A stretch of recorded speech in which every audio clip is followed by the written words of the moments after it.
సిలువ చెంత చేరిన నాడు కలుషములను కడిగివేయు. సిలువ చెంత చేరిన నాడు కలుషములను కడిగివేయు. పౌలు వలెను శిలావలెను, పౌలు వలెను శిలావలెను సిద్ధపడిన భక్తుల జూచి, సిద్ధపడిన భక్తుల జూచి సిలువ చెంత చేరిన నాడు కలుషములను కడిగివేయు. ప్రభు అయిన యేసుక్రీస్తు వారి నామములో మరొకసారి దేవాతి దేవునికి కృతజ్ఞతాస్తుతులు చెల్లిస్తూ ఉన్నాను. ఈ ఉదయకాలపు సమయమందు మరలా ఈ రీతిగా ఆత్మీయ ఆలోచనలో పాలు పంచుకుంటున్న దేవుని పిల్లలైన మీ అందరికీ కూడా పేరు పేరున హృదయపూర్వక వందనములు తెలియజేస్తూ ఉన్నాను.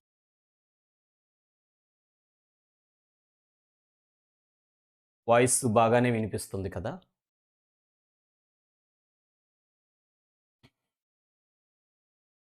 వాయిస్ బాగానే వినిపిస్తుందంటే వాయిస్ ఆడియో వీడియో కూడా బాగుందంటే పెట్టండి. కామెంట్ బాక్స్లో వందనములు తెలియజేస్తున్న ప్రతి సహోదరుడుకు ప్రతి సహోదరిమానికి కూడా పేరు పేరున వందనములండి. ఈ ప్రతి ఉదయము ఈ రీతిగా సమయాన్ని దేవునితో గడపటానికి ప్రయత్నం చేయండి. దేవుడు అన్ని విధాలుగా కూడా ఆత్మీయంగాను భౌతికంగాను తగిన ఆశీర్వాదములు మనకు అనుగ్రహిస్తారు. ఆయన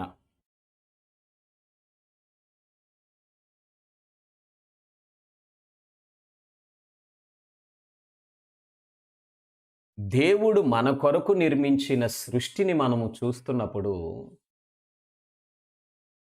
ఆ సృష్టిని చూడగానే ఆయనను స్తుతించాలి అనే ఆశ కలుగుతుంది. నిజంగా దేవుడు ఎంత సర్వశక్తిమంతుడు కదా! నిజముగా ఆయన ఎంత గొప్పవాడు కదా!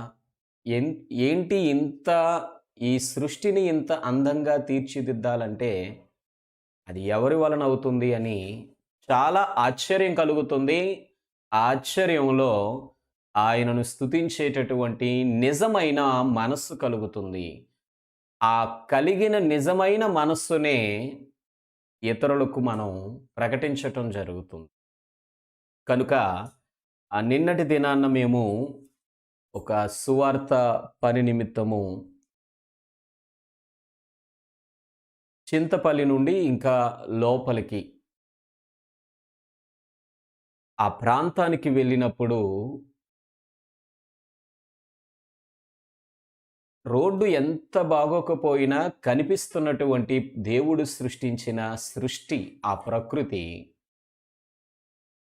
సంపూర్ణంగా వాటన్నిటినీ మర్చిపోయి నిజంగా దేవుడి సర్వసృష్టి ఎంత గొప్పది అని ఆ సృష్టిని చూస్తూ ఆనందించేటటువంటి పరిస్థితి.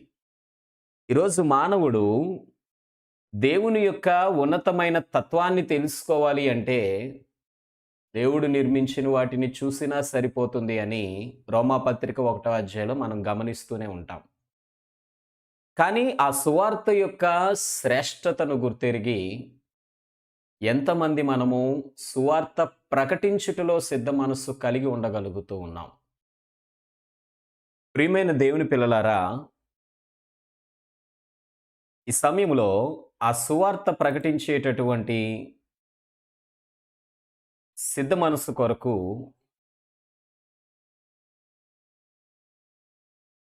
ఇక్కడ మనకు కనిపిస్తున్న కొన్ని మాటలు జ్ఞాపకం చేసుకుందాం. చూడండి అక్కడ. సువార్త ప్రకటనలో సిద్ధమైన మనస్సు. మొదటి విషయం ఎఫ్సి 6:15 సిద్ధ మనస్సు అనే జోడు ఉండాలి. దేని కొరకు? సువార్త కొరకు. సువార్త అనే జోడు. రెండవ విషయం ఫిలిప్పీ పత్రిక 2వ అధ్యాయం 29వ వచనం. చావ సిద్ధపడునంతగా. అసలు సువార్త ప్రకటించడానికి దేవుని యొక్క ఉన్నతమైన తత్వాన్ని ఇతరులకు తెలియచేయటానికి ఎంతకైనా సిద్ధము అనేటటువంటి అంత గొప్ప మనస్తత్వం ఎవరిలో ఉంది? అదే మాటలో ఎన్నో విషయాలు మనం మాట్లాడుకోవచ్చు. కానీ నిన్నటి దినాన 3 విషయాలు మాత్రం జ్ఞాపకం చేసుకున్నాం. దయచేసి విడిచిపెట్టకండి. అవకాశం ఉన్నంత వరకు నీవు పొందుకున్న భాగ్యాన్ని ఇతరులకు కూడా అందచేయండి. మరొక విషయాన్ని చూసుకొని మనం ముందుకు వెళదాం. ఈ సువార్త ప్రకటించటంలో మనం చెప్పుకున్న సువార్త అనే జోడుకు చావ సిద్ధపడేంతగా సువార్త ప్రకటించాలి అనే పై మాటకు, ఈ పై రెండింటికి పౌలు గారే మాదిరి. ఇది ఈరోజు మనం చూస్తున్న విషయం. పై రెండు విషయాలకు పౌలే మాదిరి. రోమాపత్రిక 1వ అధ్యాయం 15వ వచనం.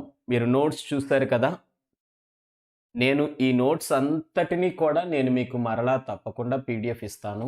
నోట్స్ సిద్ధంగానే ఉంది. కాకపోతే క్రైస్తవులు కలిగి ఉండవలసినవి అనే ఆ టాపిక్లో మనకున్నటువంటి మొత్తం విషయాలన్నీ మాట్లాడుకున్న తరువాత వీటిని పోస్ట్ చేయాలనే ఆశతో ఆగి ఉన్నాను. ఒకవేళ అత్యవసరంగా చదువుకోవాలనుకుంటే ఇప్పుడు మీ మొబైల్లో అది కనిపిస్తుంది కనుక స్క్రీన్ షాట్ తీసుకోవచ్చు. రోమాపత్రిక 1వ అధ్యాయము 15వ వచనము.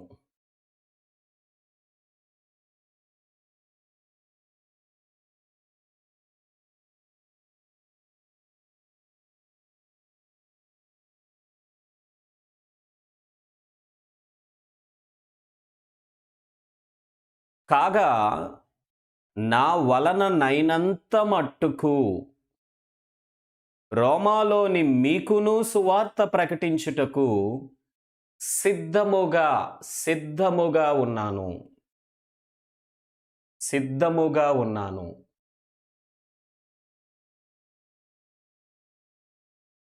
ఈ విషయంలో ఈ వచనాన్ని మీకు జ్ఞాపకం చేయడంలో చాలా చరిత్ర ఉంది. చరిత్ర అంతా వివరించను కానీ నిజంగా ఆ ఒక్క వచనంలో చాలా ఆయనకు సంబంధించిన విషయం.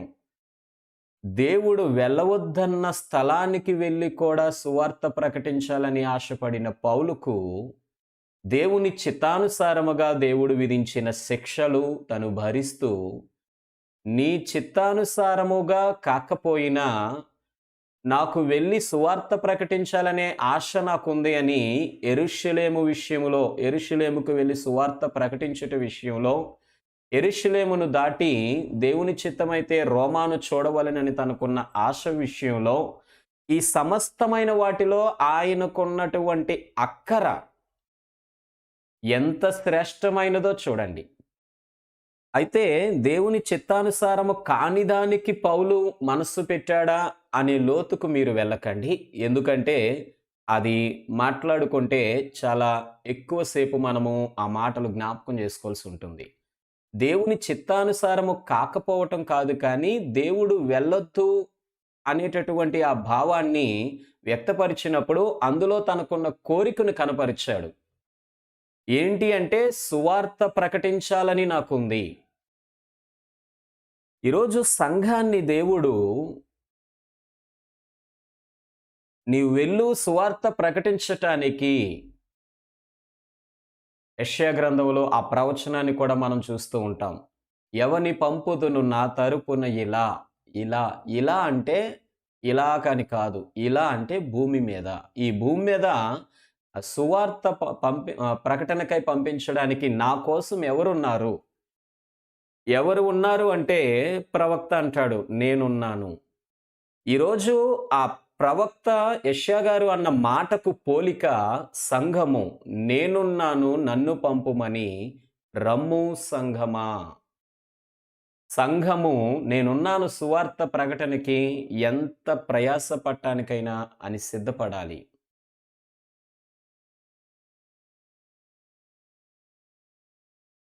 పౌలు గారి విషయాన్ని జ్ఞాపకం చేయడానికి ఈ వచనం ఇవ్వటానికి కారణం ఏంటంటే, ఈ వచనానికి అదే రోమాపత్రికలో ఉన్నటువంటి 15వ అధ్యాయములో ఉన్న మరొక వచనము ముడిపెట్టి మనం చదవలసిన వారమై ఉన్నాం. రోమాపత్రిక 15వ అధ్యాయము 18 నుండి 21 వరకు మీరు చదవగలిగితే 18 నుండి 21 వచనాలలో యెరూషలేము మొదలుకొని ఇల్లూరికు ప్రాంతముల వరకు నేను ప్రకటించవలసిన సువార్తనంతా ప్రకటించాను. ఇక్కడ ఇప్పుడు ప్రకటించవలసిన భాగము మిగిలి లేదు. కాబట్టి మీ దగ్గరకు వస్తున్నాను. అంటే ఎన్ని ప్రాంతాలు తన శక్తి వరకు తిరగగలడో, శక్తి మేరకు తిరగగలడో అన్ని ప్రాంతాలు తిరిగి సువార్త ప్రకటించి మిగిలిపోయిన అంటే అప్పటికే సువార్త ఉన్న ప్రాంతాలకు కూడా తను వెళ్ళగలిగాడు. తను వెళ్ళాలనే ఆశ కలిగి ఉన్నాడు. ఆ పట్టణమే రోమా పట్టణం. దాని కొరకు మాట్లాడుతూ సువార్త ఎన్ని చోట్ల ప్రకటించాలో అన్ని చోట్ల ప్రకటించాను.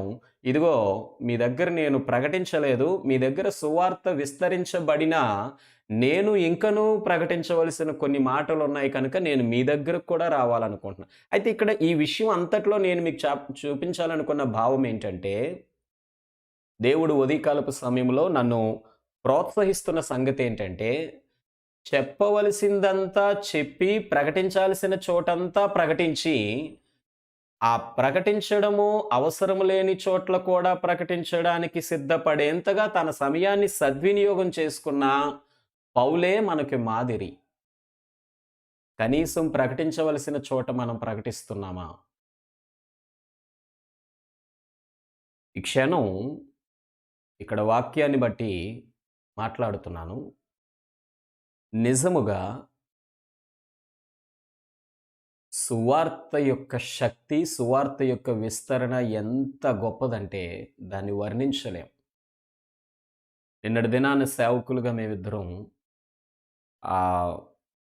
చింతపల్లి దాటి గుంజువీధి, ఆ గుంజువీధి అనేటటువంటి ప్రాంతానికి వెళ్ళినప్పుడు అక్కడ ఉన్న సహోదరులు, సేవకులు పడిన కష్టము, వారి ఫోటో కూడా ఒకటి చూపించాలనుకున్నాను. వారు పడిన కష్టము మహా అయితే ఆ ప్రాంతంలో ఎంతమంది ప్రభువుని విశ్వసించి ఉంటారు? ఇంత లోతైన ప్రాంతంలో అనుకుంటే, ప్రభువుని విశ్వసించి అనేకులు చేర్చబడి సంఘంగా, సత్య సంబంధమైన సంఘముగా, క్రీస్తు సంఘముగా చక్కని వాగ్దాటితో వారు సువార్త ప్రకటించడము కావచ్చు, పాడటము కావచ్చు, వారి నడిపింపు విధానము కావచ్చు, ఆ సమస్త విషయాల్లో దేవునికి ఘనత కలిగేటట్టుగా ఎలా ఉన్నారు అంటే, ఆ సువార్త యొక్క విస్తరణ, సువార్త యొక్క శక్తి. ఈనాడు ఎంతమందికి మనం అటువంటి సువార్త యొక్క శక్తిని అందించగలుగుతూ ఉన్నాం? ప్రియులారా, చావటానికైనా సిద్ధపడినంతగా అంటాం కదా. నిన్న 6 సేవకులమి 3 బండ్ల మీద బయలుదేరాం. అందులో ఒక బండి స్కిడ్ అయి 2 పడిపోయారు కూడా. అయితే ఈ విషయాలన్నీ అనుభవాలు ఎందుకు ముడిపెడుతున్నాను అంటే, ఆ సందర్భానికి మనం మాట్లాడుకుంటున్న ఈ సువార్త ప్రకటన అనే సందర్భానికి నిన్న జరిగినటువంటి ఆ సువార్త యొక్క శక్తిని మీకు చెప్పే సందర్భాన్ని జోడించింది ఆయనే. అంత కష్టపడి ఎంతగా వెళ్ళినా అక్కడున్న దేవుని సహోదరులను చూసేసరికి కలిగిన ఆనందం అంతా ఇంత కాదు. పడిన కష్టమంతా మరిచిపోయేలా. ఈ పడిన కష్టమంతా మరిచిపోయి అనేటటువంటి ఈ భావం ఈనాడు నీ మనస్సును నెట్టడానికి మేము సేవకులుగా ప్రయత్నిస్తూ ఉన్నాము. నిన్ను ఛేదరించుకుంటారనుకున్నా, నన్ను నిర్లక్ష్యంగా చూస్తారు అని నీకు అనిపించినా, అవమానిస్తారనిపించినా, హేళన చేస్తారనిపించినా, దిగజారుస్తారనిపించినా, లేక నిన్నుగా అసలు మనిషిగానే చూడరు, నేను ప్రభువుని విశ్వసించానన్నా, ప్రభువుని నమ్ముకోమని చెబుతానన్నా అని నీకు అనిపించినా, దయచేసి నీ మనస్సులో ఉన్న భావాలన్నిటినీ తీసివేసి, ఒక్కసారి నేను నిజదేవుణ్ణి, నిజ రక్షకుడిని అంగీకరించాను.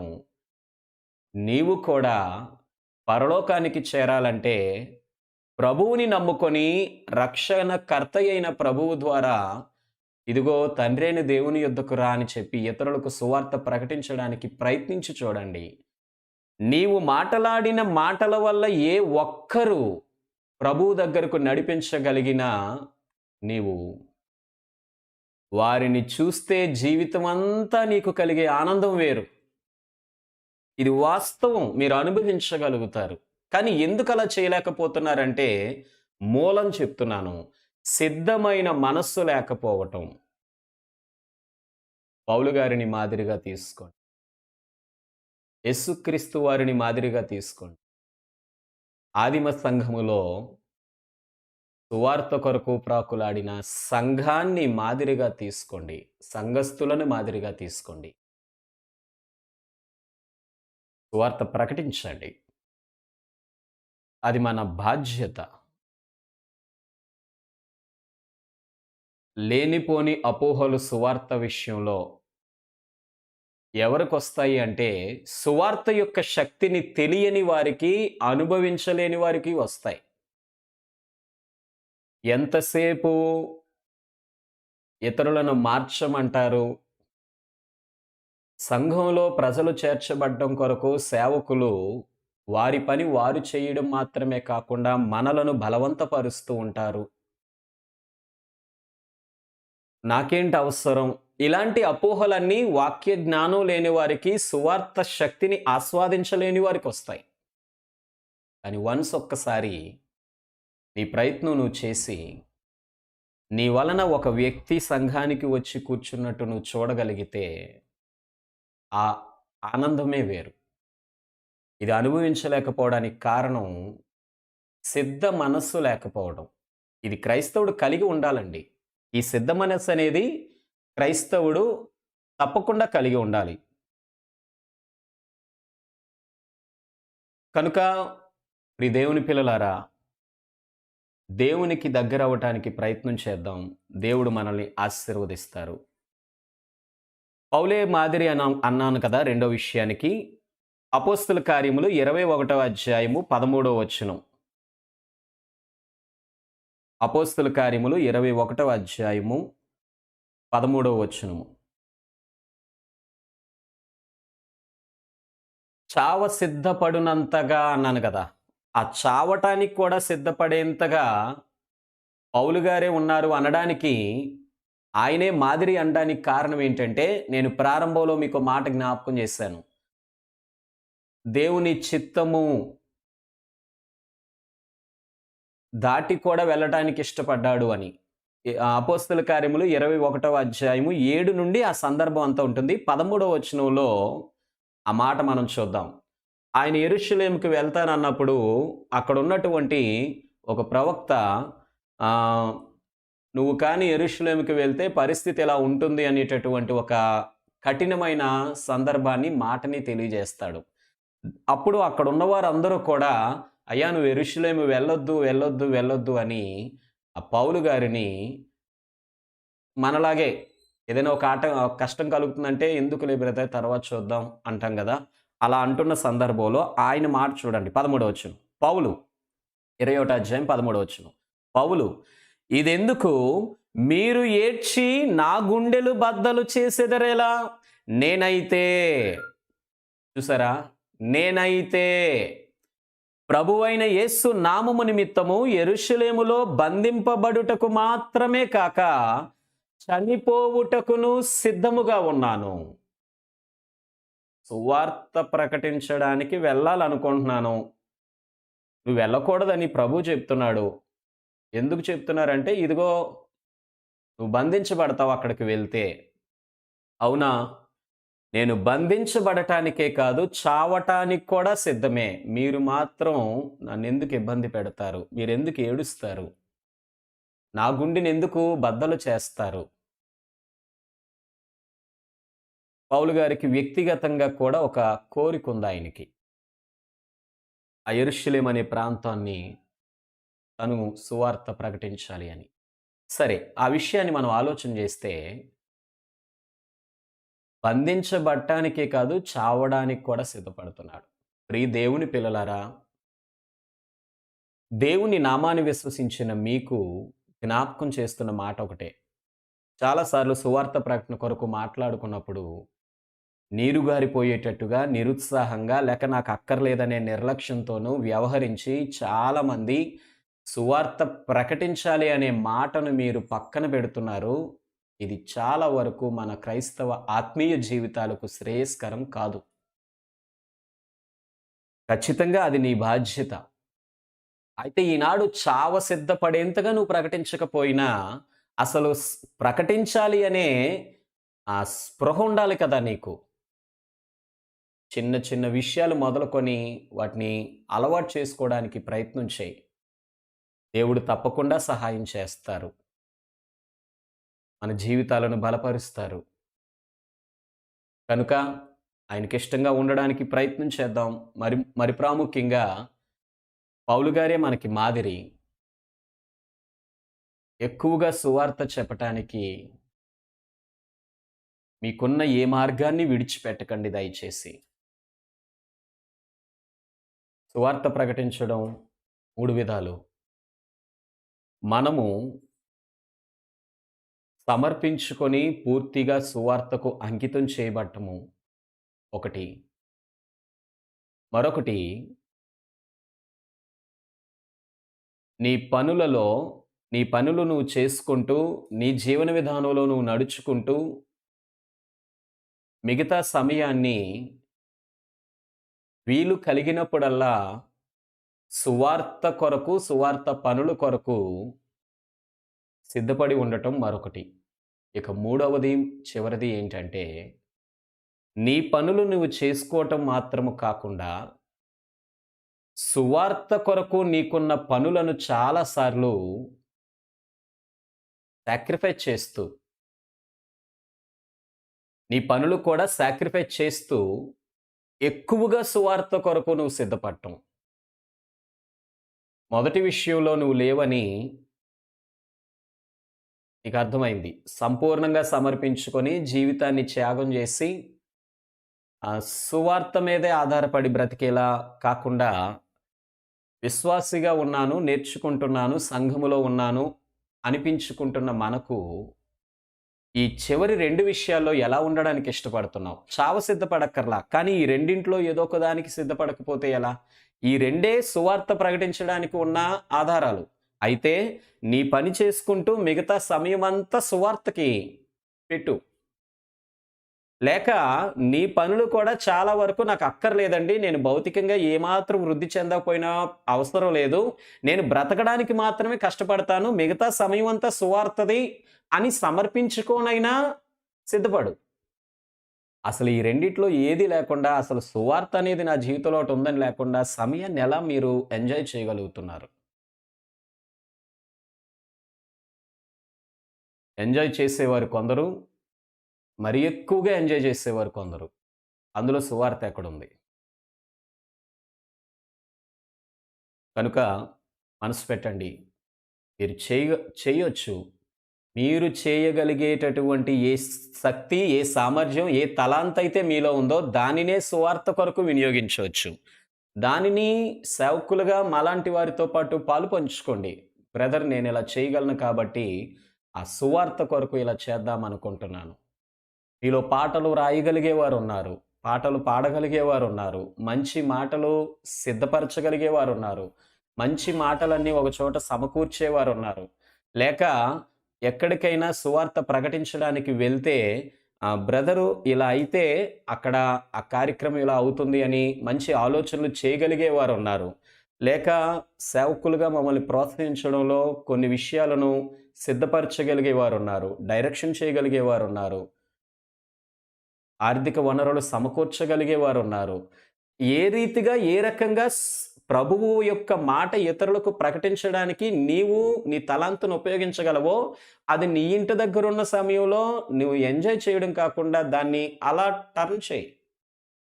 ఆ పనిలో నువ్వు ఆలోచన చేసి బ్రదర్ ఇలా అయితే, ఇలా అయితే, ఇలా అయితే. దయచేసి ఆలోచించండి. నీ జీవితంలో దేవుని సువార్తలో నువ్వు పాలిభాగస్తుడివి, పాలిభాగస్తురాలివి కాకపోతే నష్టపోతావు. కనుక దేవుని చిత్తమైతే మరొకసారి ఈ విషయాన్ని మరలా ఆయన సంకల్పించినప్పుడు, మరలా మీకు అవసరమని మాట్లాడించినప్పుడు మాట్లాడుకుందాం. ఈ సువార్త ప్రకటన కొరకు సిద్ధపడిన మనసు అనే విషయాన్ని ఈ రోజుతో ముగించుకుంటాం. నేను మాట్లాడడం మానివేసినా మీరు మర్చిపోకండి. జోడు తొడుక్కునే ప్రతిసారి నీకు గుర్తుండాలి. ఏమనంటే సువార్త అనే జోడు నేను తొడుగుతున్నానా లేదా? ఆ సిద్ధ మనసు అనే జోడు తొడుక్కుంటున్నానా లేదా? ఇక రెండవ విషయం, ప్రతి చిన్న విషయంలో ఏదో ఒక రీతిగా ఇతరులకు ప్రభు గురించి జ్ఞాపకం చేయాలి.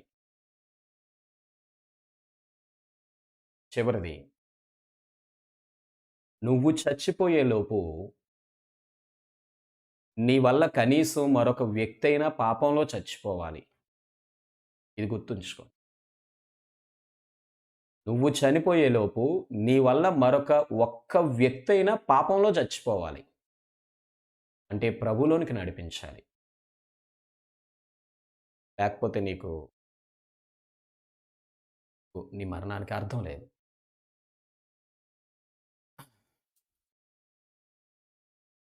అందరికీ కూడా వందనములండి. సువార్త ప్రకటించడం అన్యులకు, క్రైస్తవులకు అని కూడా మనం చెప్పుకున్నాం. అన్యులకు అసలు ప్రభు గురించి తెలియని వారికి ప్రభువుని గురించి చెప్పటం, ప్రభు గురించి తెలిసి బాప్తిసం పొందిన తర్వాత దేవునికి దగ్గరగా ఉండలేకపోతున్న వారికి ఇదిగో దేవునికి దగ్గరగా ఉండు అని చెప్పటం సువార్త అని కూడా మనం చెప్పుకున్నాం. ఈ రెండవ పని, క్రైస్తవులకు సువార్త చెప్పాలి అనే ఆసక్తి కలిగిన వారు దయచేసి ప్రతి ఉదయము ఈ అరగంట సమయాన్ని క్రైస్తవులైన వారందరూ పాలు పంచుకునేలాగున మీకు తెలిసిన క్రైస్తవులందరికీ సిగ్గుపడకుండా, మొహమాట పడకుండా ఆ లింక్ షేర్ చేయండి అందరికీ కూడా. వారు ఆసక్తి చూపించినట్లయితే ప్రతి ఉదయము మీ నుండి వారికి ఆ లింక్ వెళ్ళేలాగా ప్రతి ఉదయం కూడా మీరు చూస్తున్నప్పుడే షేర్ చేయడానికి ప్రయత్నం చేయండి. ప్రతి ఉదయము ఈ దైవ ధ్యానంలో ఉండగలిగినప్పుడు ఆ రోజంతా ఏ తప్పులోనికి వెళ్లకుండా వారిని మీరు కాపాడిన వారు అవుతారు. ఒకవేళ వారు ఆసక్తి చూపించినట్లు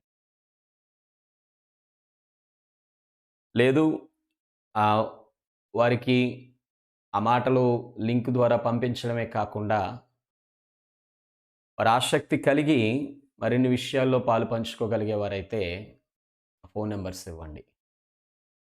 కనుక అందరికీ కూడా ఈ లింక్ షేర్ చేయడంలో, మీరు సువార్త ప్రకటించడంలో భాగంగా పాలుపంపులు పంచుకోండి. దేవుడు తప్పకుండా మీ ప్రయాసను ఆయన చూచి మిమ్మల్ని ఆశీర్వదించునుగాక. దేవుని కరుణా కటాక్షములు, తండ్రి అయిన దేవుని నిత్యమైన ప్రేమ మీ అందరికీ కాపుదలుగా ఉండునుగాక. ఆమేన్. అందరికి కూడా వందనములండి.